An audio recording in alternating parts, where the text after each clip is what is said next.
Hello po, magandang hapon. Share ko lang itong seedlings ng aking bayabas na kakalipat ko lang sa disposable pots na kulay black.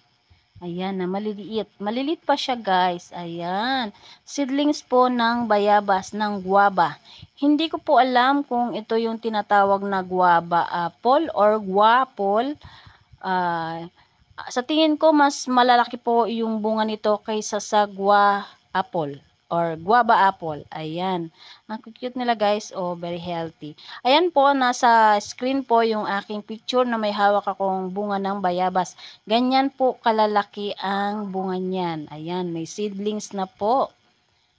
Ayan.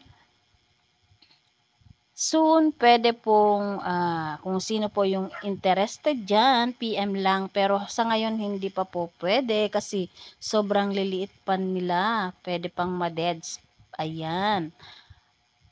Ayan guys, hanggang dito na lang po ang aking video. Maraming salamat sa panonood ng aking videos. Thank you so much.